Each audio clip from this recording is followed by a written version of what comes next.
You see the view, it's lovely. It's just like other part of Prague you never see like this. I'm with food writer Petra Pospěchová in a cable car running from inside the Mövenpick Hotel in Prague's Smíchov district to the peak of Černý Vrch. Previously, I was unaware of either the cable car, which is actually free and open to the public, or Černý Vrch itself, a leafy area full of villas. Pospěchová, who lives locally, gives me the lowdown. This place is very special because we have, I think, one of two funiculars in the city, hidden one. Nobody knows about it. And I guess, or it seems from what I see around us here, that this Černý Vrch area is very much a residential place. Yeah, exactly. Most people who live here quite a time.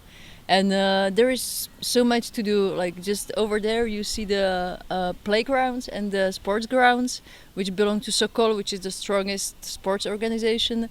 And during autumn, people come here with the kites. It's really lovely.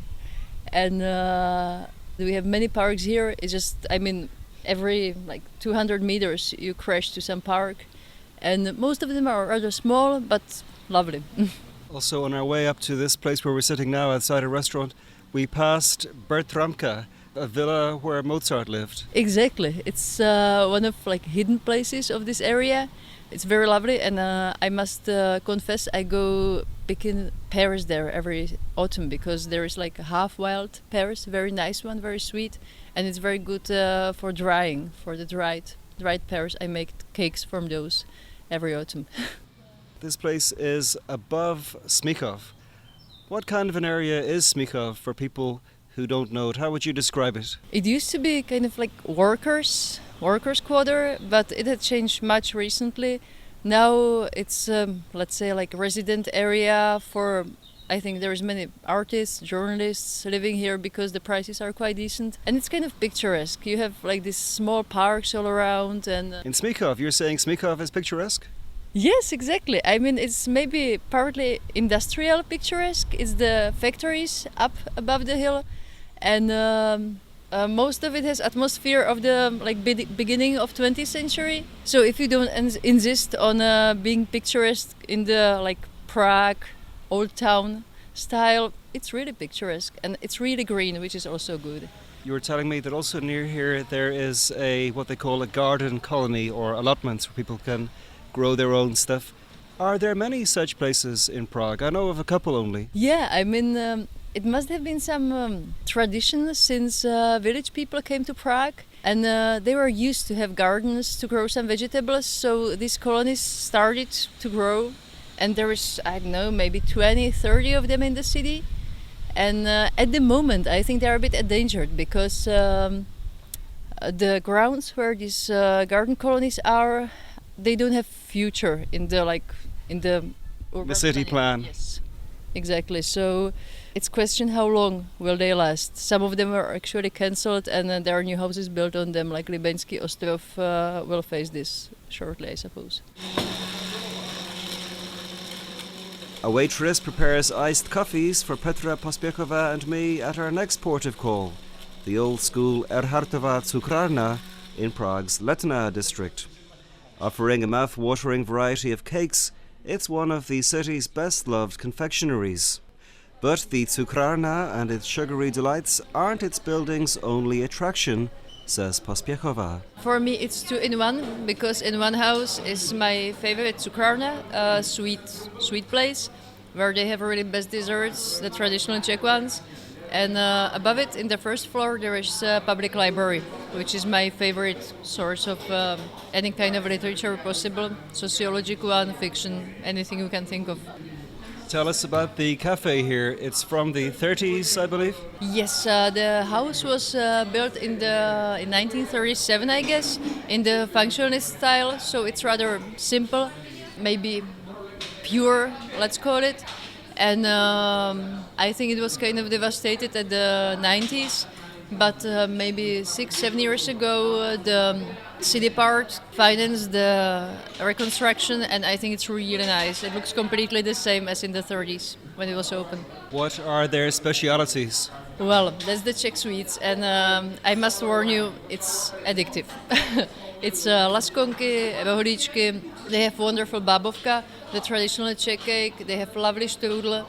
And the most important thing with everything, all the cakes, is the cream. The homemade, very fatty cream. Just beautiful. I guess Prague isn't associated with one particular cake, like, say, for example, Vienna has the Zakrtorte, whatever it's called.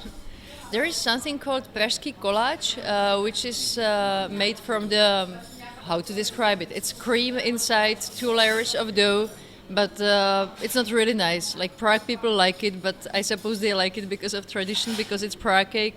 But they're really like nice small desserts like this, which I can definitely recommend, like laskonky, maybe some types of ice cream also. Is there a difference between the cakes that you can buy, say, somewhere like here, and the kind of cakes that Czechs make at home? Well, I think in this case it's like homemade. It's the traditional recipes. It's butter. It's butter, flour, nice sugar, and real vanilla. This kind of stuff. That's what people make home. If you want to taste like this artificial stuff, you have to go somewhere else but Erhartova. Are there many of these kind of old school cukrárnas or confectionaries in Prague? Well, I think there are some old-fashioned ones, but I'm afraid the quality is rather miserable. So if you want to try good old things in nice environment, Erhartova is one of few where I would recommend to go. We're having iced coffees here. You were saying that the regular coffees aren't so great at this cafe. Where would you go in Prague for a good cup of coffee? Well, you can definitely stay at Letna, because just around the corner there's Dům kávy, which is not so stylish, but they have lovely coffee. Every day they are changing some of the plantage coffees, and they have like the usual Italian mixture, and it's really good. And there is also another one very close to here, which is Kavárna pod Lipami, and they're just lovely. And they have really nice cakes too, so... From Erhartova cukrárna, it's perhaps 100 meters to a wholly different establishment, the smoky pub Czerný Pivnice, which consists of a tap room and a main section with 10 or so tables. Actually, Czerný Pivnice is only its official title. Regulars like Pospěchová refer to it exclusively by its nickname, Prašivka. My guide loves the place and explains why. It has 2 reasons. Since I was getting to the pub part of my life, I used to go to this, in Czech we call it fourth price, the really cheap and kind of bit dirty places maybe, because I like the fact that they are real. They are not playing something. They are just what they are. And the second is maybe I'm often visiting posh places because of my job, and this is like the nice contrast to go to some Michelin place and then in the evening have a beer here with normal people, with nakladaný hermelín, pickled cheese, or I don't know, goose liver in the fat, and feel like being a normal part of my life. This place is known as Prašivka, but outside there's no sign saying Prašivka. Where does the name come from? Why is it called that, or why is it nicknamed that? I think it's exactly about the atmosphere. It's really smoky. It's kind of like old-fashioned, a bit used. What does Prašivka mean? Prašivka means something like dusty place, and Prašivka is also name of a mushroom, and when you step on it, it makes like dusty clouds. So Prašivka have 2 meanings, and it also can mean something like a place which is not particularly nice. But it has official name. It's called Klášterní restaurace, monastery restaurant, because the beer called over here is called Klášter. One time, the first time I came here, I came at about, 8:45. It was pretty quiet. And at about 9:30 or earlier, the barman came over and said it's time to pay. I thought he was joking. He wasn't joking. Yeah, exactly. It's 9 to 9, this place.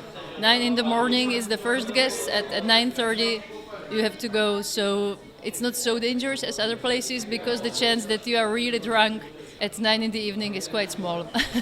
It is a remarkably smoky bar. Yes, it's really smoky. And when I was writing about the smoking ban in Czech Republic, this was the place where I went to and asked the habitués what do they think about it, because it's the best place to hear their opinions. And what were their opinions? They're against the ban, I'm sure. No. I mean, many of them were for, and I would say it was like half-half. And people who don't like smoke so much, they sit outside and drink there. What kind of people come here to Prošivka? Well, it's very, very, let's say, different because in one part there is tables which the ex-policemen visit because the interior ministry is very close to here and they used to live here very often. So there is people who worked for the secret police before the 1989. And on the other hand, there is dissidents which sit on the other part of the pub. And some of them are really special, like Jim Chevet, who used to be collaborating with the regime, the communist one, but the dissidents kind of rehabilitated him, so now he's sitting on the dissident side and the policemen are on the other side. And you can meet also many journalists here because our publishing house is just next door. So if you need to find somebody from Hospodářské noviny, this is the best place. Or a secret policeman. Oh well, the old one is.